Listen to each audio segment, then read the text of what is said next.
सबसे पहले मधेपुरा की पवित्र मिट्टी को नमन करता हूँ, जिस मिट्टी पे मेरा जन्म हुआ। मैं मधेपुरा की उस मिट्टी को नमन करता हूँ जो स्वनामधन्य भूपेंद्र बाबू की, बीपी मंडल जी की, कमलेश्वरी बाबू की और मेरे पिता, मैं जिनका एक अंश हूँ, डॉक्टर रवि जी की भूमि है।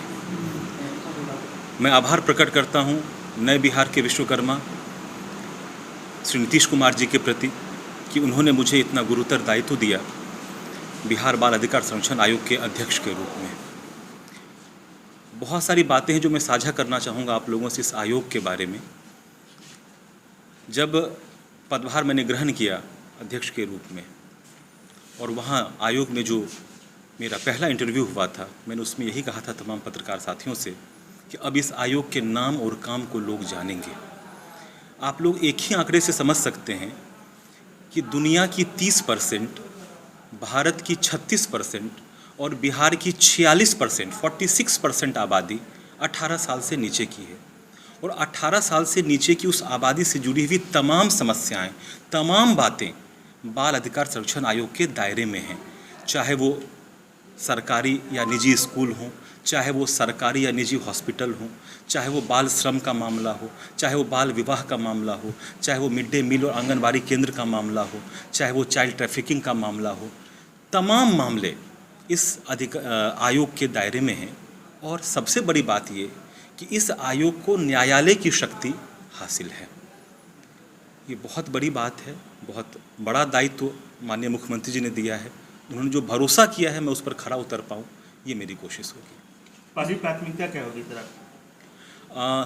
सच बात ये है कि आयोग में पदभार ग्रहण करने के बाद तमाम जो वरिष्ठ अधिकारी हैं आयोग के और जो वरिष्ठ सदस्य हैं आयोग के, उन सबके साथ मिलकर एक विस्तृत रोड मैप की रूपरेखा हम लोगों ने तैयार की है।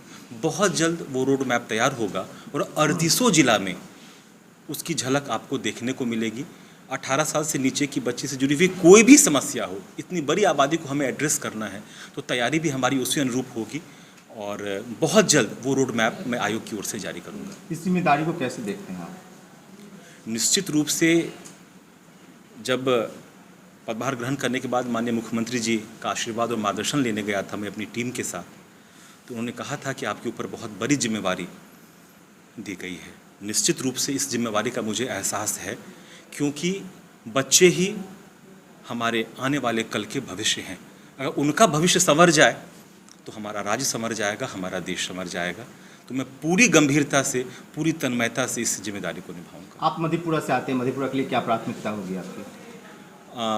आयोग के अध्यक्ष के तौर पर 38 जिला मेरी प्राथमिकता में है, लेकिन निश्चित रूप से मधेपुरा मेरी जन्मभूमि है, तो वो तो हृदय के सबसे ऊपरी हिस्से में है। और निश्चित रूप से मधेपुरा, सहरसा, सुपौल, ये जो कोसी का अंचल है, यहाँ की समस्याएं भी अन्य जिलों से कुछ अलग हैं।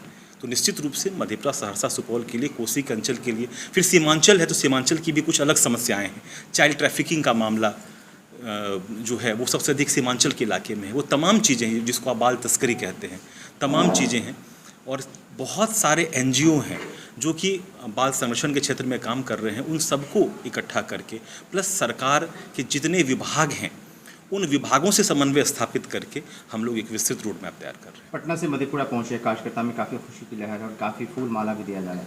ऐसे में क्या कहेंगे मधेपुरा वासियों से? ये मधेपुरा का प्यार है कि आज मैं आप लोगों के बीच हूँ।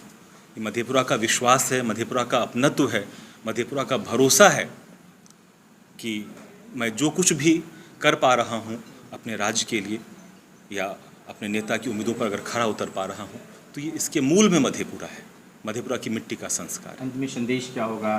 जिस पद के लिए आप चुने गए हैं और बड़ी जिम्मेदारियां मिली हैं, ऐसे में जो आपकी जो नीचे जो काम कर रहे हैं उनसे क्या कहना चाहते हैं? माननीय मुख्यमंत्री जी ने मुझे ये जिम्मेदारी देकर न केवल मेरा बल और मेरे जिला का, बल्कि इस पूरे कोसी अंचल का, इस पूरे इलाके का उन्होंने मान बढ़ाया है। और निश्चित रूप से ये दायित्व बहुत बड़ा है। और मैं तमाम साथियों से मैं अपील करना चाहूँगा, जो कुछ भी यहाँ सारे प्रबुद्ध साथी बैठे हैं और इसके अलावा भी मैं जहाँ जहाँ भी जाऊँगा मुझे 38 जिला के भ्रमण और निरीक्षण पे जाना है। मैं तमाम साथियों से मैं यही अपील करूंगा, जो कुछ भी वो बेहतर समझते हैं बच्चों के भविष्य के लिए, वो आयोग के पास आएँ, संपर्क करें, अपना सुझाव दें और निश्चित रूप से उस सुझाव को हम लोग अमल में लाएंगे। इसका इतना मैं वचन देता हूँ।